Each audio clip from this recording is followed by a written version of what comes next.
All right. I'm pleased to welcome everybody to join us to the continuation of the collaboration between the University Chair in Critical Thinking and the Pottery Studio. People often ask me how this started a long time ago. I don't know what, 10 years ago. Two things struck my mind as I've been bringing in speakers to campus. Most speakers will simply forget a lecture hall. They've been to 50, 60 lecture halls across campuses. I thought we would do better to take advantage of the incredible creativity and creative energy of the Pottery Studio here. And what is more, to take advantage of Richard's unbelievable hospitality and making this place so warm and friendly. So that's how it started. And to the best of my knowledge, I tried to count today, Richard, we have done, I believe, 15 of these, and then other programs in a larger venue.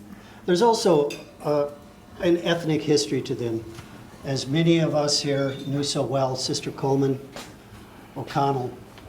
Sister Coleman was a very faithful attendee of these gatherings. And as you I'm certain can guess, if you don't know already, she was a very proud Irish woman. And we decided several years ago to have one Irish-themed event every year in honor of Sister Coleman. Yay! But I have to note something else. As I was adding up the number of speakers, I came up with 9 or 10 that were Irish or Irish American. So I don't know exactly how that happened, but it did. Well, let me turn to a few observations. We have had a long history here of Irish American writers: Peter Quinn, Eamon Well, Dan Barry, who has set the record. He's been here 3 times, the New York Times. Tony Curtis, Theo Dorgan, and Minnesota's own James Silas Rogers, who was gracious enough to give Áine a ride to campus today, who, by the way, is a significant writer in his own name. He has just recently published a new collection of poems called The Collector of Shadows, I recommend him very highly. Now, this is our guest, Áine Greaney's second visit to our community. And to do the task of introducing her, I've asked our student, Marta Lucan, to provide the introduction. Marta is a sophomore at St. Ben. She's from Plymouth, Minnesota.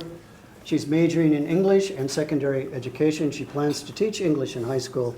Her father is originally from Minnesota, but her mother is originally from Poland, we should add. She enjoys reading, participates in the orchestra, and loves to play the violin. Marta?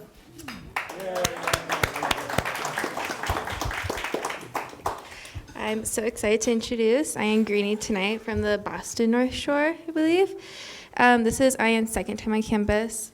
Like Nick said, last time she was here was in March of 2016 when she spoke about her novel Dance Lessons. Áine is a creative writer as well as a health writer and communications professional. She has published 5 books, including the one that we're celebrating today, Green Card, and other essays.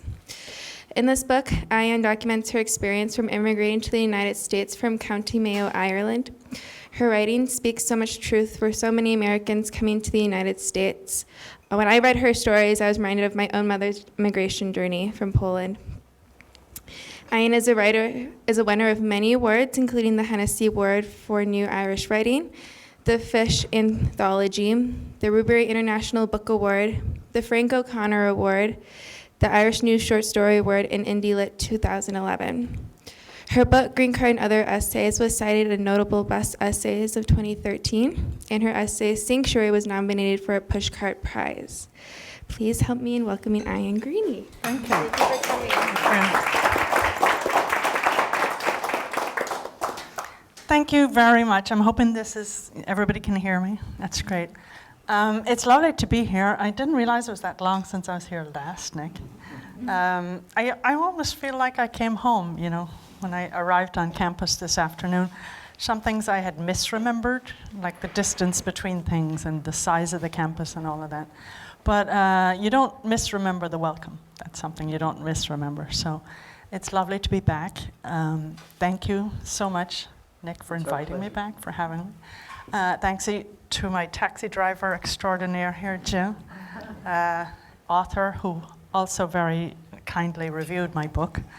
And thanks for coming out on a cold afternoon, but we'll get to that later. And you will have homework, by the way. There will be a test. Anyway, let's start out with you, not me. I just want to get the measure of you here. What am I dealing with here? So how many of you are actually from another country? All right, that's more than usual. Anybody have a child from another country? Yeah. Your parents or one of your parents? Yeah. Grandparents? Oh, now the hands are going up, okay. How about your great-grandparents? One of your great-grandparents? Yeah. Great-great-grandparents? Who's Native American looking around at all of us saying, what a bunch of new blow-ins?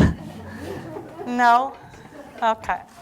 So the reason that I often ask people that is because I think the conversation about being an immigrant in any country is always a shared conversation.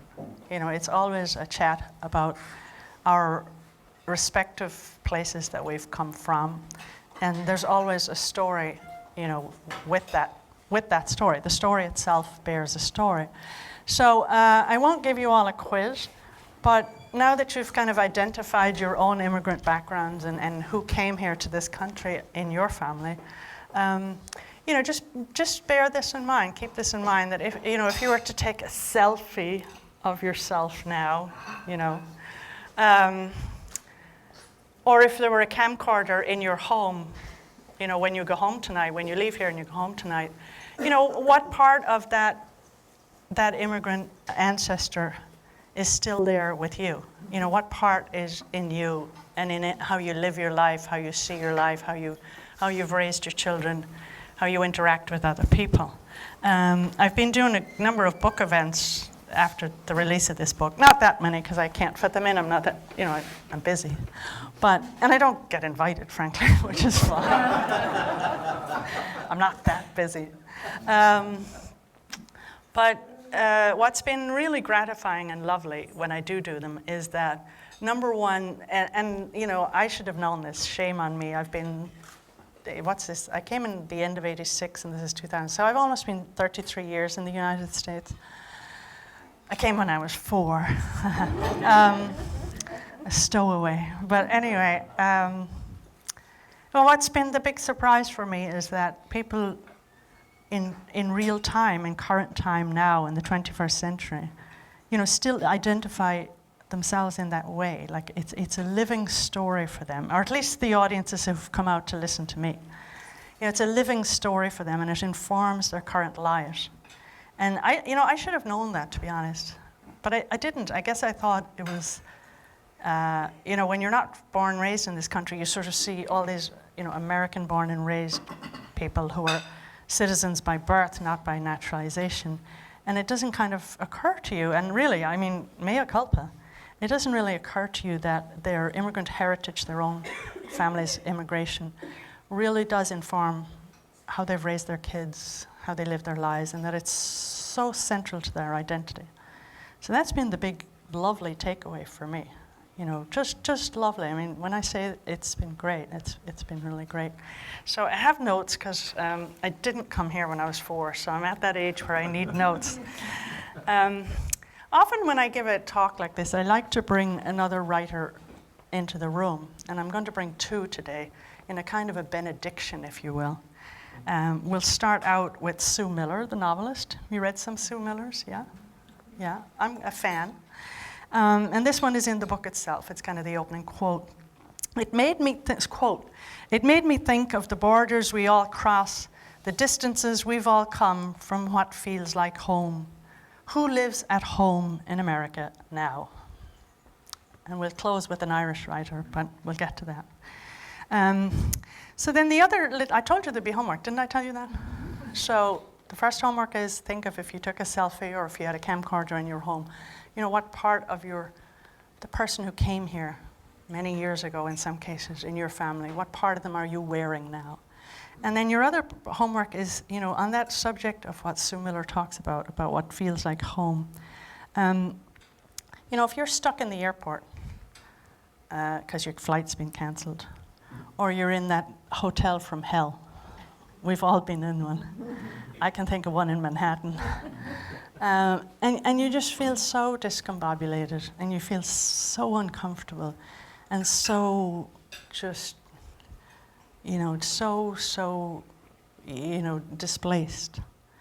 And you begin to long for that place of comfort for you. Could be indoors, could be outdoors. It could be just one room, could be your own bed. Certainly in that hotel in Manhattan, I would have given my right arm to have been at home in my own bed. Just bear that in mind. What is that place that's home for you? And it may not be where you live now. It might be just that place, or that spiritual place that is just of great comfort and solace to you. And we'll come back to that concept later. And in many ways, that's what Green Card and other essays is all about. It's about, the immigrant's search for a home. You don't leave your own country frivolously, trust me on that one. And I left and I arrived in the limousine, metaphorically speaking. I knew once I got over my massive panic and sort of thinking I was going to end up in Canada, which I really did because the bus wouldn't stop. So I thought, okay, here we go. Not alone can I not get it right in Ireland, I can't get it right in America either, and I'm even going to the wrong country. And that's true. It might sound funny now, but it wasn't funny at the time. I had incredible anxiety on that Greyhound bus, I'll tell you. But nobody does it frivolously. Some people don't do it by choice at all, and in fact, they're not named immigrants. There's all kinds of names for them: slaves, asylees. So even to be an immigrant in itself is a privilege. That in itself is a privilege, to call yourself an immigrant, because you came here, okay, from economic need, but with some sense of agency and willingness. At least it was your choice. It might have been the only choice you had left in your life, but it was your choice to come. So you're kind of at the top of the heap automatically by calling yourself an immigrant. So there is an agency of choice, but at the same time, I was looking, I wasn't mature enough at the time. I was 24 and as crazy as a bedbug, and very wet behind the ears as well. But I think you are kind of looking, in retrospect, for that home, that place of comfort, that place where you feel at ease and where you kind of like hanging out with yourself, which to me is the definition of home. I like hanging out with myself. That's home. And the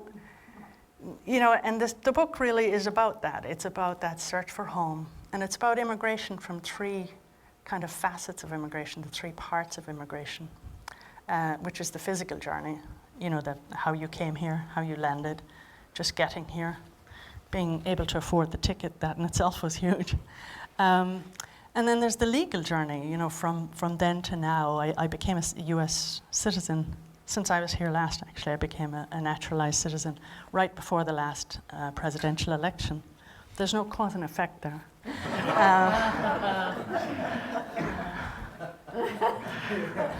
Anyway,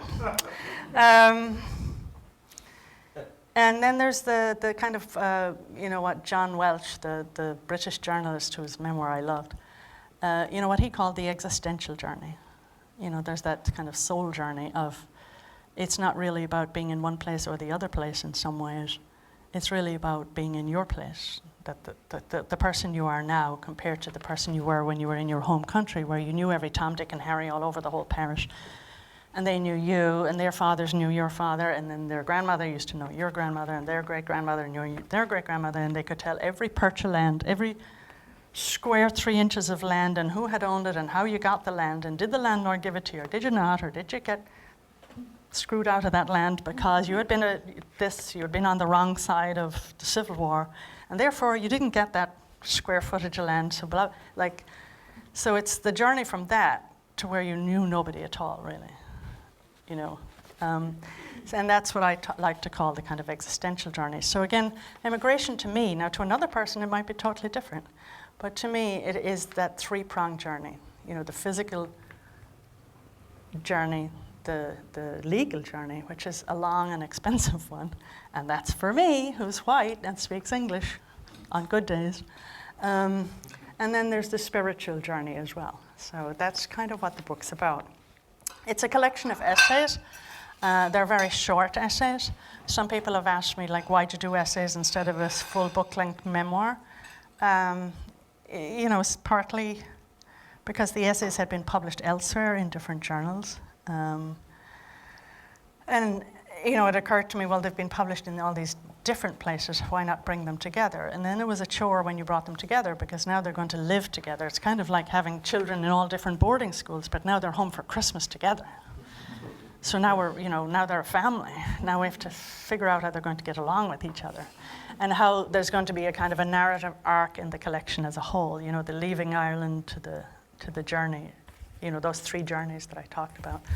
I also love the essay form. It's been a real favorite of mine, and I fell in love with it as an undergrad in Dublin. And as an undergrad in Dublin, I wasn't really in love with much, to be honest. I mean, the Bagot Inn, which was a fire trap pub down on Bagot Street. I was in love with the Bagot Inn.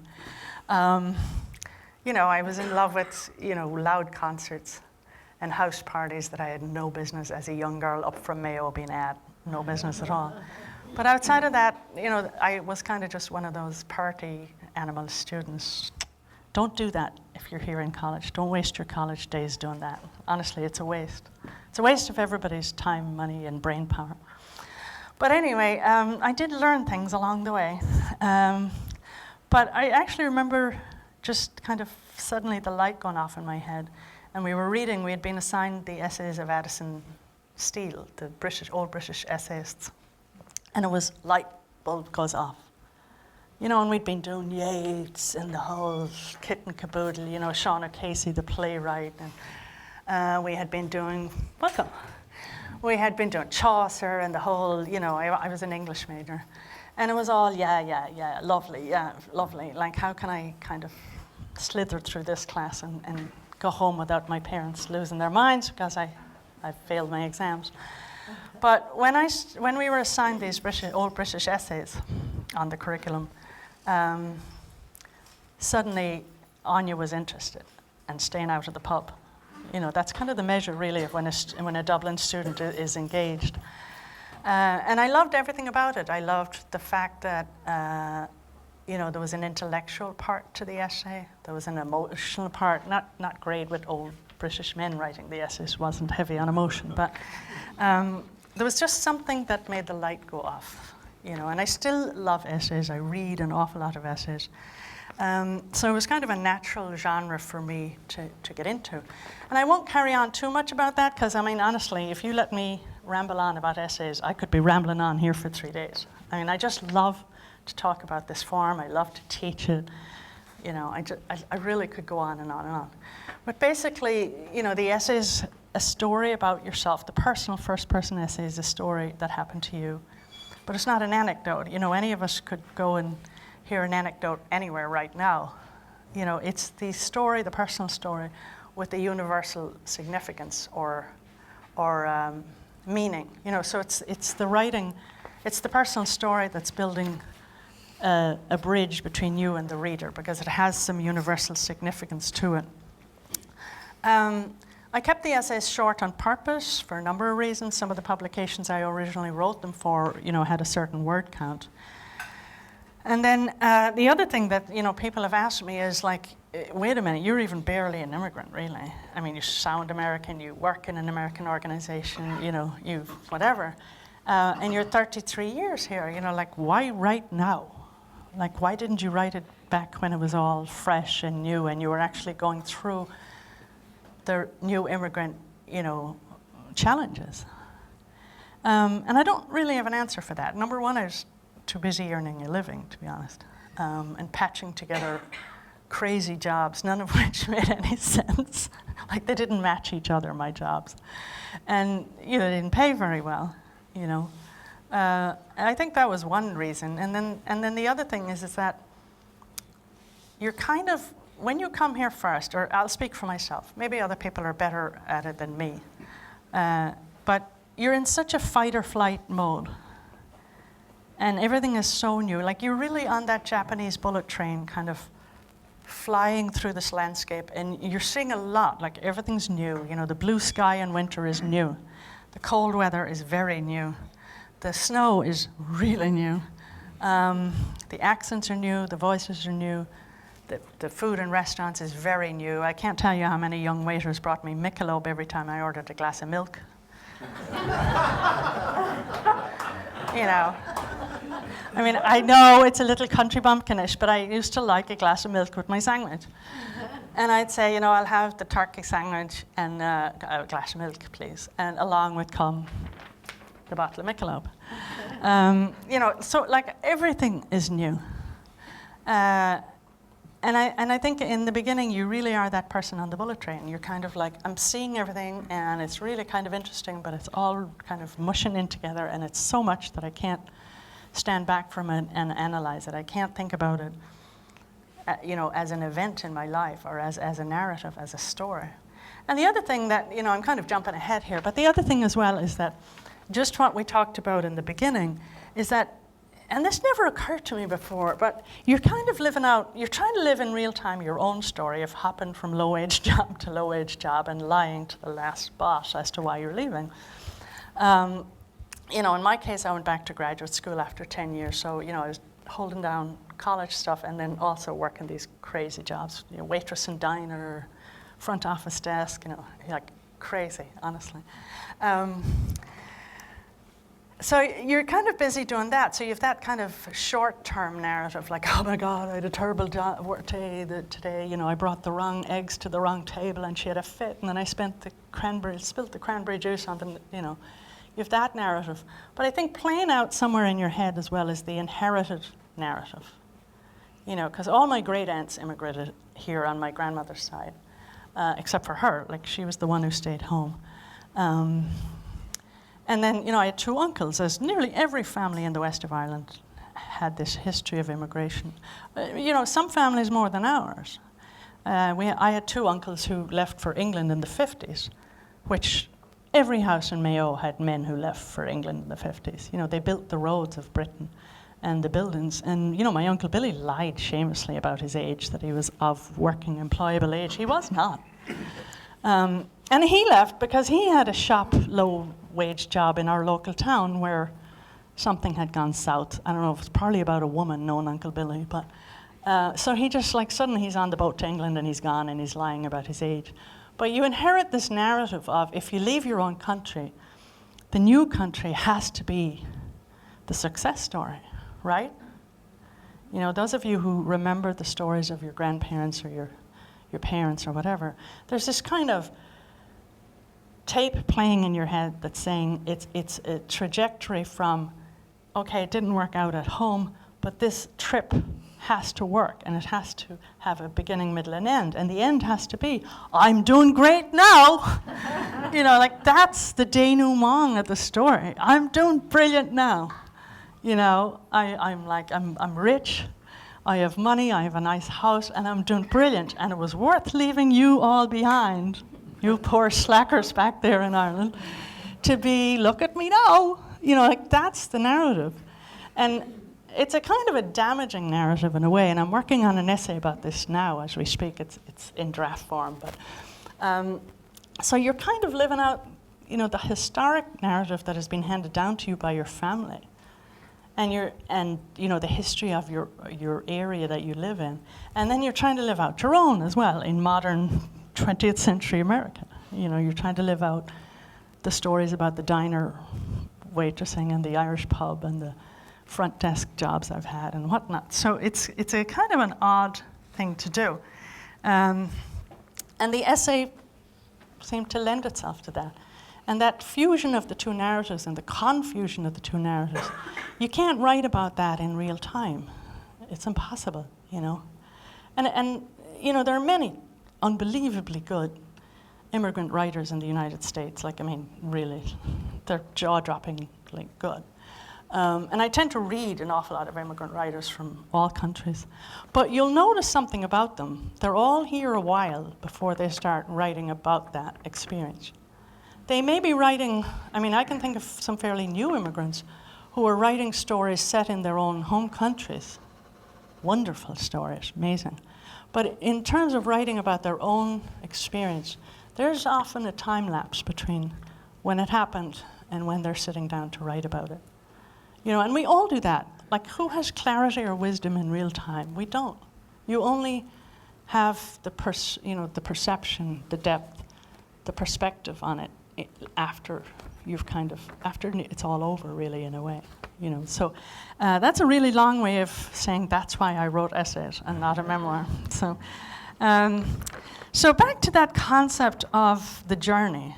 You know, for me, I came in the 1980s. About 200,000, they estimate, and that's only that we know about. About 200,000 Irish left the country in the 1980s. It wasn't a good time in Ireland. I could stand up here and tell you why, a lot.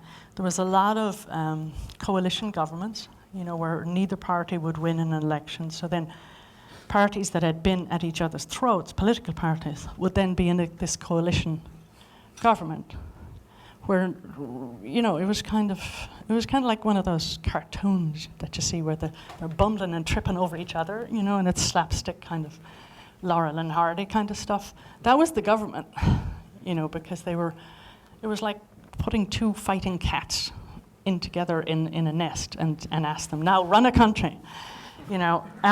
So it wasn't a good time economically, and in the piece I'll read, I'll kind of talk about that. There were also a few nationally and internationally published sex scandals. Not so much sex, I wouldn't call them sex scandals, I would call them misogynistic, gender-related scandals. Won't go into them here, but in my time alone as a young working woman, there were 3. You know, like by the time I sort of finished college and was out in the workplace as a teacher, there were 3 in my era as a young woman alone, and they were young women, like me. So it was kind of, okay, look around you. This is what happens if you step out of line here as a woman. You're fodder for the front page headlines, and you're fodder for all these radio programs, but you're not eligible to be helped. You're not eligible for social services to come in and say, how can we help you? You know, so there was, you know, that social kind of finger pointing and I could think of other words for it, but I won't say them here. And then there was, you know, there's the complete lack of opportunity, particularly again for women. And you know, people find this. I met a fellow writer at a writer's retreat I go to quite a bit about a few months back, and she was younger than me, you know. And I was telling her, you know, about my life. She was asking me about, you know, what did you do in Ireland and blah blah. Why did you do that? And blah blah. I said, because my mother told me to. You could do nursing, teaching, or secretary. Now, they were like my choices. And she's like, oh, you sound just like my mother. And I'm thinking, like, please, that was my mother's era, you know. And then she kind of covered herself. She said, you look a little young for that. And, okay, thank you. It's like the guy in the airport at Logan yesterday. You know, I put all my stuff in the thing. I'm going off topic here. And my little transistor radio, you know, and he said, oh, Jesus, a long time since I've seen one of those. Thank you very much, young man. You won't be getting a TSA gratuity from me. But anyways, like, it was the same thing from her. She was basically saying, oh, that was back in a lost time. And for me, you know, it wasn't. And for many of us, it wasn't. Like, these were the opportunities. Now, in some families, it wasn't. But, you know, one of the things that I write about is, you know, yes, we had 2 women presidents in Ireland long before, you know, we had in other countries. And, you know, yes, you had female doctors, and yes, you had female lawyers. If you're talking about professions, you'd know IT, obviously. IT, we couldn't pronounce IT. You know, don't forget transistor radio. But if nobody in your immediate family, you know, your extended family, and nobody in your neighborhood, and nobody that you know is in a quote-unquote non-traditional profession, then all you know is nursing, teaching, and secretary. And there's nothing wrong with any of those professions. I adore nurses. I cannot tell you what high respect I have for nurses. I think it's this profession we should all be on our knees revering, you know. I adore teachers. I've had some good teachers in my time. But it's the lack of choice. You know, it's the lack of saying, gee, I wonder if you have a skill for something else. Let's entertain this idea, you know. Or like my younger sister wanted to be a vet because she's good at animals and she was very good at science. So, you know, when she went for her career guidance thing, what do you want to be? She said, sister, I think I want to be a vet. That's a man's job. We'll put you down for teaching. You know, so, and it wasn't anybody's fault. Like, we're all products of our era and our environment. But for me, personally, the lack of opportunity was a crippler. You know, it really was a kind of a really stultifying lack of opportunity. So they were just kind of grim times, to be honest. And then also, you know how things come in and out of fashion, you know, suddenly short skirts are in, long skirts are in, you know, Levi's are in, Levi's are out. Like, with 200,000 of us leaving our own country, all my age, in our early 20s, it becomes this kind of norm to immigrate. You know, it was nearly more unusual to not immigrate than immigrate. And they were small towns. I mean, honestly, especially our local small town near me, where, you know, you'd walk down the street and it was really like, where have all the young men gone? You know, you'd see old people and you'd see young children, but you wouldn't see that middle age, you know, the late teens and the early 20s and the 30s. And that has happened again. Like, since I came here, small towns in Ireland got scoured out of their young working people again. So that's the long way of saying, you know, that's why I came. Just got, you know, took a leave of absence from my teaching job, saved up the money, got the ticket, and, you know, here I is. And then the legal journey, of course, is, you know, for those of you who haven't been through it, basically, you know, you come on a temporary visa, then you get your green card, which is the residency. And then, you know, you can live forever here on a green card, but you can't vote. And that was fine with me. Like, I was fine being a permanent resident for a long, long time. But then, you know, it occurred to me, I'm getting older, there's a presidential election on the horizon, and I want to vote, because I was a backseat voter this whole time, and I'd be telling my husband how to vote. I see nothing wrong with that. And then, you know, I just became very passionate and very aligned with certain policy issues, and I thought, I'm going to do it. I'm going to print up the paperwork, I'm going to pay the money, I'm going to study for the exams, and I'm going to go and do it. I'm going to become a US citizen. So I did. And it was great, actually. It was really great. One of the essays is about that. It was really great. I was very conflicted about it in the beginning, to be honest, very conflicted. But I'm glad I did it. I really am. For various reasons, I'm really glad I did it. And that's really the very short form version of the legal process involved. There are some humiliations involved in that. You know, for your green card, you have to submit an X-ray of your chest X-ray, which they lost. You know, there's this long form, you know, were you involved in war crimes during the years 1939 to 1945? No, I wasn't involved in war crimes during the, you know, see birth date, please. You know, any aberrant sexual activities. Like, I don't know what that means, really. I mean, your aberrant is my normal is your aberrant. Any of the following histories within your family: mental illness, alcoholism, there's a few more. Come on, please, people, show me a family that doesn't have, you know, as we used to say back home, somebody very fond of the drink. It's not a medical diagnosis, but it means he's a screaming, roaring alcoholic. Who doesn't have a history of mental illness in their family, you know, like, and then they lost the whole package. You know, I do it all, I send in the fee. This is a long time ago, I was living in upstate New York, and I'm tapping my fingers, waiting for the interview for the green card and the medical exam, because there's a full medical. And, you know, I'm waiting. And if you've ever called a federal office, you know what it's like. So I finally call, and they're like, oh, we don't have it. And I said, well, where is it? And of course, you know, you're nice, you don't tick them off. And I had a much heavier accent at the time, you know, so you're kind of timid. And eventually they came out and said, we mislaid it, we've lost it. So I had to do the whole thing again. The chest x-ray, which means going to the doctor, your chest x-ray. No, I have no alcoholism in my family. No, I have mental health in my family. Oh my God, perish the thought. And, you send in the big heavy paperwork all over again, and then you get called for your medical exam. And that's just for the green card. And then there's the interview for the green card, which how many of you have seen that movie, Green Card? Remember it?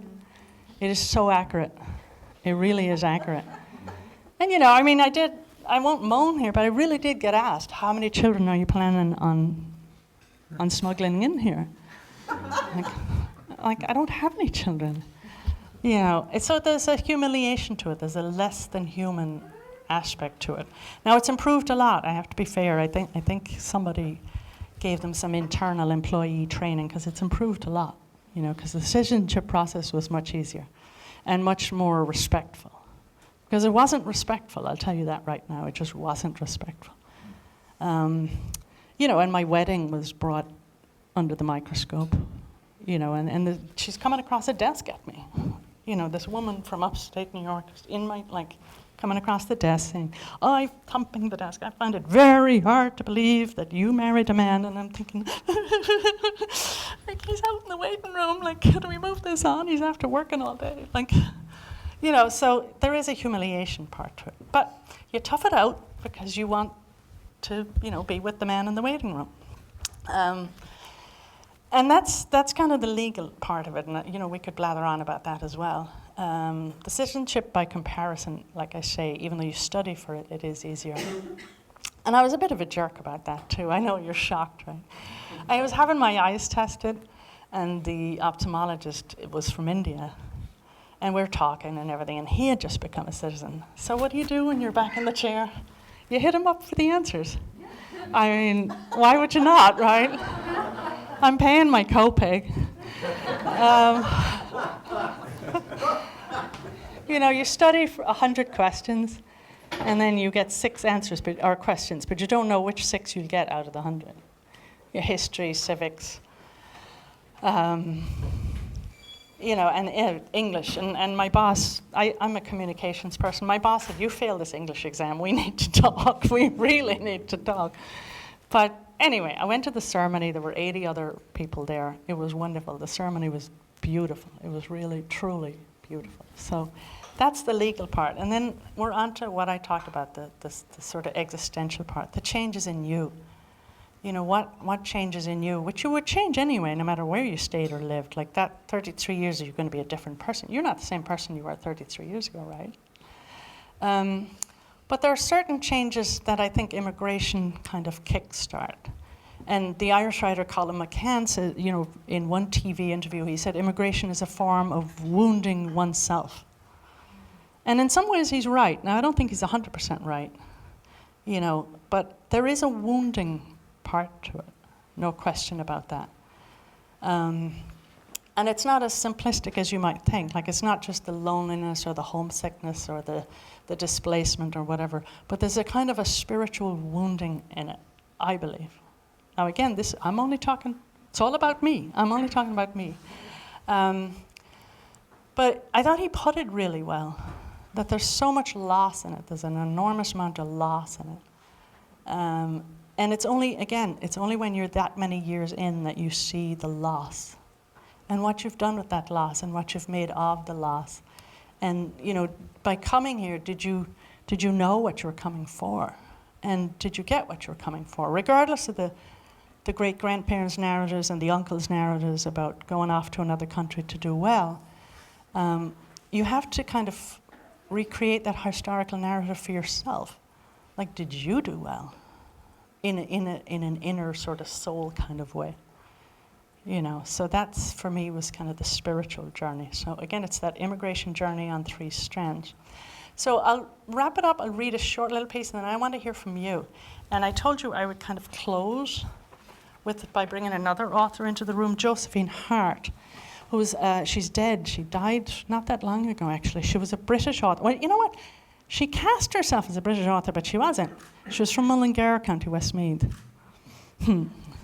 That's what my late mother used to call dogs on windows, pretending to be somebody you're not. But anyway, Josephine Hart, I loved her books, and one quote from one of her books was that there's an internal landscape, a geography of the soul. We search for its outlines all our lives. So think about that one for a minute. Yeah, that geography of the soul, and you search for its outlines all your life. And you do. You really do. And certainly I hope, as you sit here now, that you've stopped searching. You've actually landed in that place, internal place. So, because for me, that's been the joy of being here in America. Not the externals, not did I make money, did I not make money, did whatever. But it's been coming to that place that feels really comfortable. And finding that outline, that we search for all our lives. So I'll read a bit, not much, and then I want to hear from you. How are we doing on time, Nick? Come down to like 15 minutes. Ooh, then I'll read a very short bit. All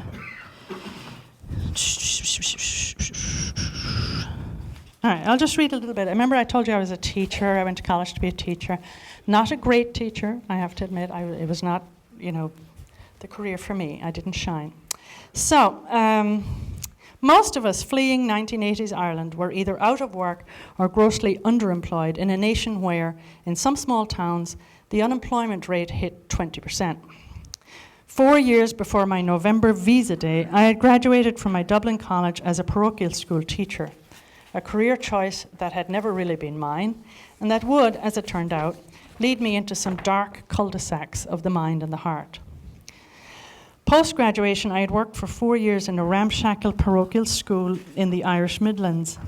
There, in a small crossroads village on the lee side of the then Northern Irish border, some folks warned me that there were indeed a few Protestants around.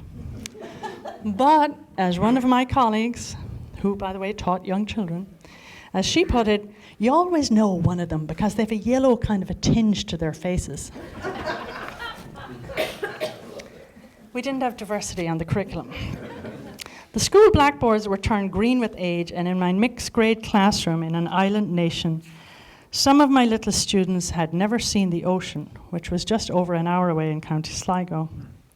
We had no staff toilet, so my most vivid memory of teaching is really not of the school or the students or my career, but of pounding up the stairs to my attic flat, my bladder bursting, and counting the seconds until I could finally pee. Then one Saturday morning, there came that day when neither my mind, nor my heart, nor my bladder could do it for one more day or one more year, and certainly not for a lifetime. So. And by the way, this is an extract from an essay that was published in New Hibernia Review, edited by Mr. James Silas Rogers. So, all right, want to hear from you. Questions? Love questions. Who's going to be the brave? Yes, hi. Hi.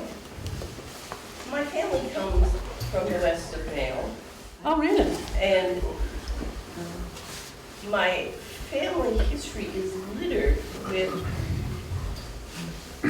men and a few women who left Ireland in the early 1950s to 1960s, came to America as immigrants and built skyscrapers and were cops and carpenters. And they stayed long enough to get their pension and went home. Wow. And almost to a person, they were sort of temporary immigrants. Can you talk to me about that? And what's the difference between truly emigrating and coming long enough to have enough money to go back and to be able to live? So you mean they went back to Mayo and they had a holiday home there or whatever? Well, they went back as they left America and went back, and Right. they run the bar and the okay. grocery and. Oh, they didn't retire in Ireland? Yeah, they did, but they of did. course they've got to do something, and Yeah. it's either the cemetery or the bar. And do you, I mean, well, yeah. Do you think when they came here that was their intent? Or is that how it worked out? I don't know. Yeah. I mean, I've seen some people do it, and I've certainly seen there's a huge, and I don't have the number of Irish people who went to Britain in the 50s. And some, kept a little, when they could scrape enough money, they built a little holiday home with the intention of retiring in Ireland, rather than in Britain. I mean, I've heard some American immigrants who do that, and I think other countries, in my experience, in my circle, I think other countries do it more, to be honest. I can think of one in-law of an in-law kind of person. She's Filipina, she was a doctor here, and, the minute she hung up her stethoscope, she was back in the Philippines, and of course, her income is, right. So I really don't know. I don't know if it's the circumstance of their lives here or if that was their intent, kind of all along. But then, in North Mayo and in Donegal, those northwestern counties, you had, and I don't know what you'd call them, you had people who went to England and Scotland for the winter, or worked picking potatoes, or worked seasonal jobs, and then came back for the summer. That was quite common in North Mayo. We're from South Mayo, I'll have you know, which is nearer Galway. And we didn't do seasonal migration. We did the whole hog or nothing. But I don't really know. I'd love to know more about the story, But it's a great plan, and if you let me know how they did it, because, yeah. But you kind of alluded to that when you said you actually go through kind of a wounding when you immigrate. Yeah. And so maybe that tug is you just can never reconcile where you're at here with what you left. Possibly. And then, I don't know your relatives, but, there could be very practical reasons for it. This isn't a great country to grow old in. First of all, we're a very ageist society. Let's be frank here. Also, the weather in the winter means old people are kind of marooned in their homes. And this was a big shock for me. I immigrated to upstate New York, and really, have you ever been to upstate New York in the winter? Older people aren't out playing golf in January. They really aren't. And it's kind of isolating. You don't have a pub culture here per se. You have bars, whereas an older person in Ireland or England would have a social life of, and not necessarily knocking back booze. I'm saying, my father played cards in the pub till he was too sick to do it, really right well into his 80s. That was his social life, playing cards with other men in the pub. So there may be practical reasons for it, and especially if you have a municipal pension. Gee, I gotta get me one of them. Yeah. It could be just a practical kind of move, and then like you're saying, there are people for whom the tug never goes away. And I've known hundreds of people like that. And the Irish don't have the market on that. That tug of the home country is huge for some people. It really is. It's almost like a visceral, a cycle of life thing that now I need to close the loop. I've earned my money, I've raised my American family, and now the place to be is back home. Now don't forget, you get free phone, free fuel for the fireplace, free transportation all over the country, and free healthcare and dental and eye. I'm just saying. And when you get older, those things start to matter. Yes. Well, I was thinking about that same kind of thing, but because our daughter studied in Ireland and then went back and lived. And when we went to visit her, it was 89. And she had made friends with a young man who had a brother who lived in Boston. And there were no opportunities for him in Dublin or in Ireland. And so he, through her, had kind of asked us if we could help him get to America. Wow. So we lied and said that Shear Brothers had a job for him, and It's a statute of limitations. and he was able to Writing down notes here. he was able to come over to America when it was so bad in Ireland.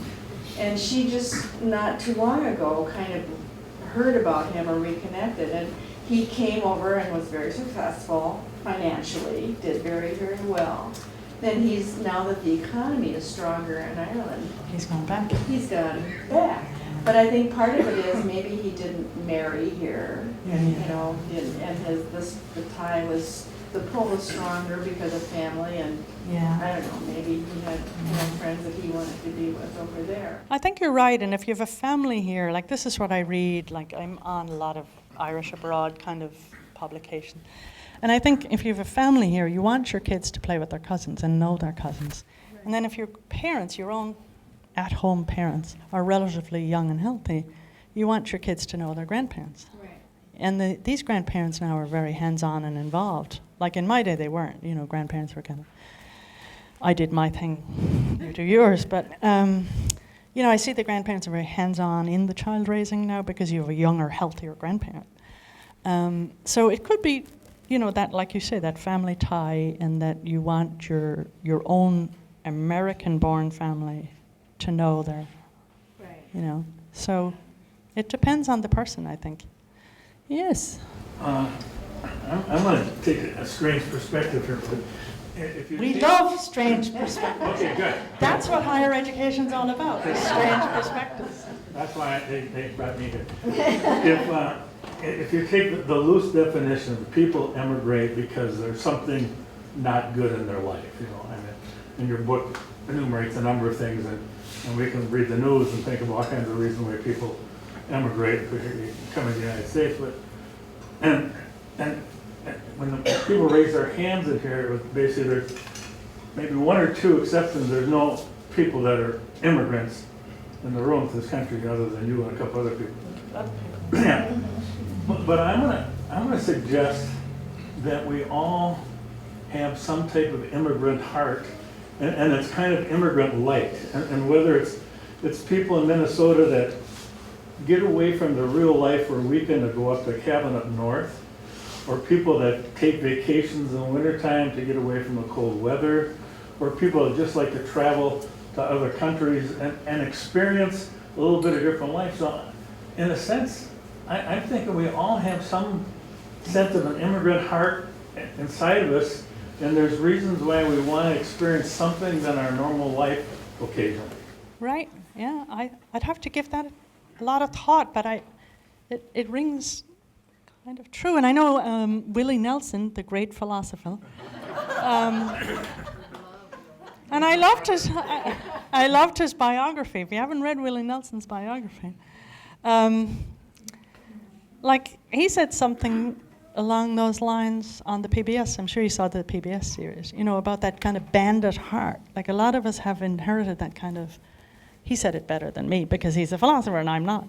And he's a songwriter and I'm not. But, you know, that, like what you're talking about, that kind of renegade bandit heart that we seek something over the horizon, even if it's just, you know, temporary. And, you know, we can say we have home, but yet we all have some times where we, for at least a short period of time, that's why I call it immigration light, because it's not the same as being an immigrant, but you want to experience something different. Yeah. Just to see if what your real life is like is really still meets your requirements, I guess. And like, I know immigrants in this country who came, you know, yes, for financial reasons, you know, my vintage of immigrant, but they also came to get away from their family. I can think of one woman in particular, I can think of 2, 3. You know, like, if they didn't get out of that violent household and that, you know, whatever social issues were going on in that household, they came to save themselves. And I don't mean to sound sort of acerbic or bitter or anything, but sometimes that's what you have to do. You know, and when it's you or, you know, it's lifeboat psychology. It's when it's you or this tie to family and that you look like a good child and you look like a good daughter, a good son. You know what, sometimes you'll bet on you.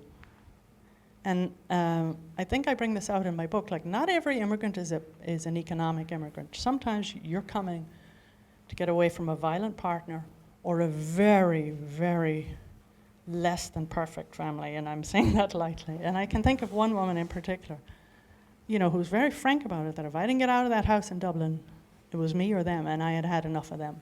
you know. So there are all kinds of reasons why we leave. We tend to kind of say it was to make money or for a better job opportunity, but you scratch a bit beneath the surface, and I guarantee you, and I'm talking again about us privileged Caucasian immigrants, you scratch below the surface, there's often another reason. Sometimes it's romantic, sometimes it's family, you know. I had a great aunt who left in the middle of the night after a beating because she was dating the wrong guy and her parents got wind of it. I had another great aunt in California who rode her bicycle to the train, stole the money out of her father's pocket because her father had just sold her to this old bachelor way up in the hills in Westport, outside Westport. And she said, I'm not marrying him, and got on her bicycle and ended up in Los Angeles.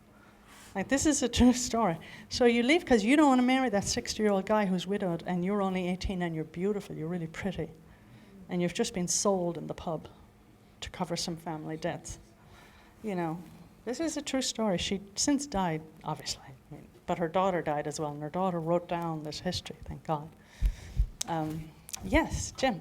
Talk about going home, and is it the same, do you go home the same person, or the one who left, does the family, do you have a mark on you as she went home? Big time. Oh man, do you ever have a mark on you? And like, I should have talked about that, Tim. Like, part of that spiritual journey is that you're not at home really fully.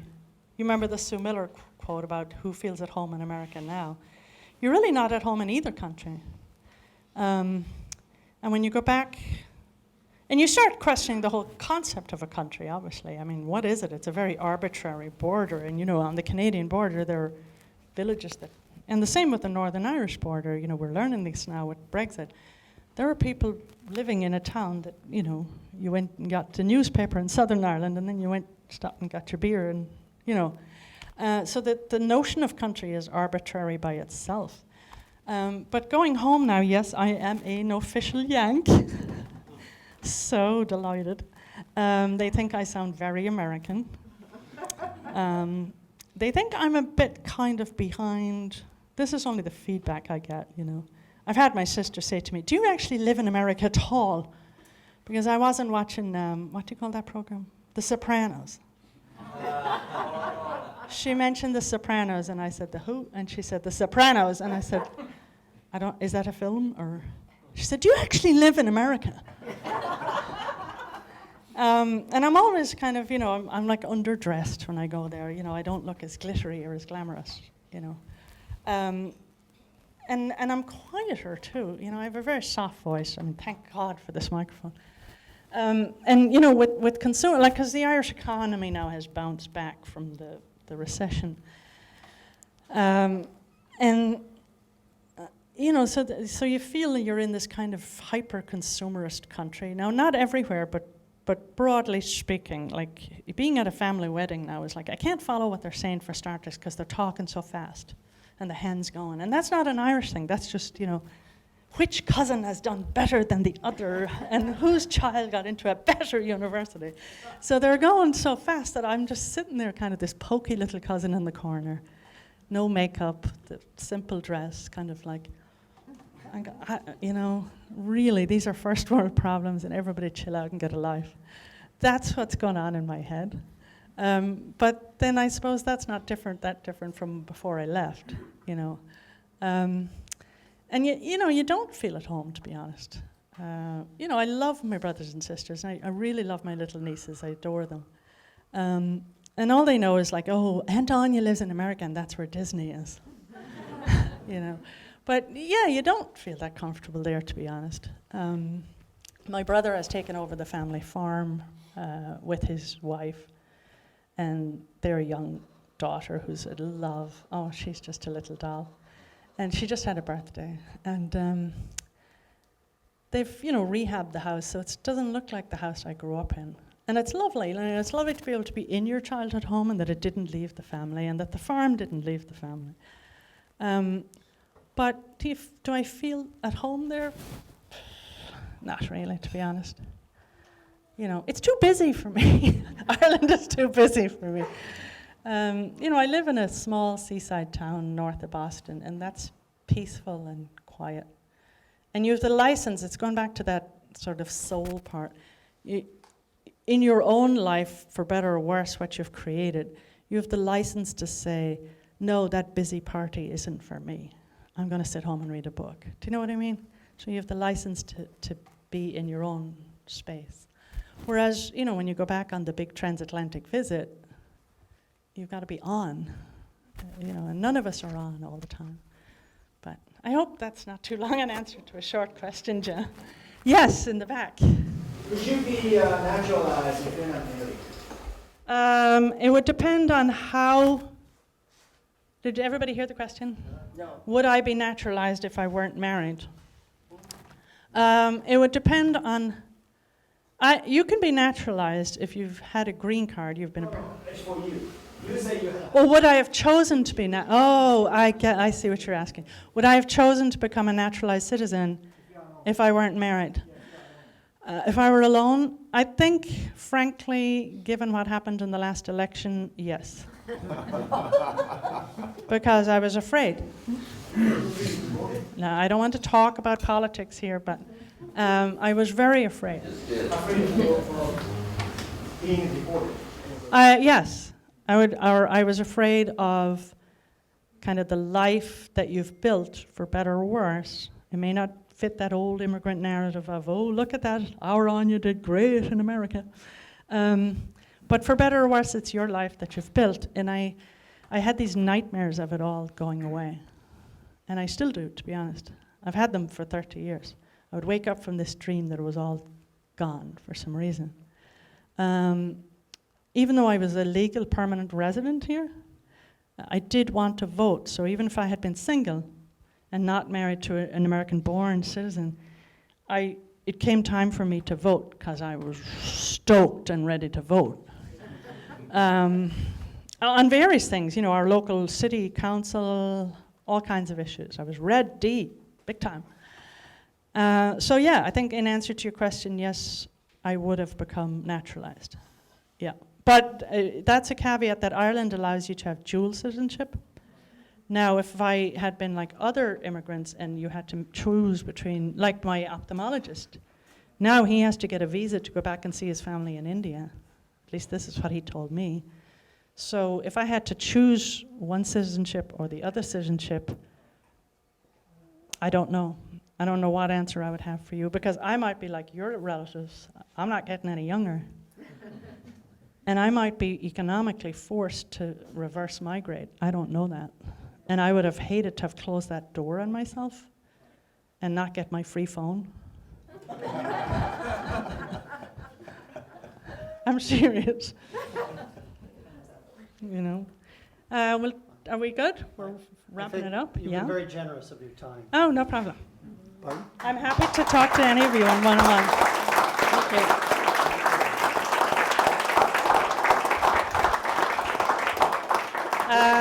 Great audience. Thank you so much. I enjoyed it. Thank you. So. Thank you. Please, you're welcome to stay around. We have hors d'oeuvres, beverages there if you care for some. I want to take a moment, and I must take a moment to thank my assistant, Lori Moe, whose back is turned to me at the moment, together with Marta, whom you met, and Lillian Arkstein, who you perhaps didn't, our student assistants. They have worked very hard for all of these programs. And as always, Richard's hospitality, the work of his staff to put together these events is a real gift to this campus. Thank you. Thank you, all of you.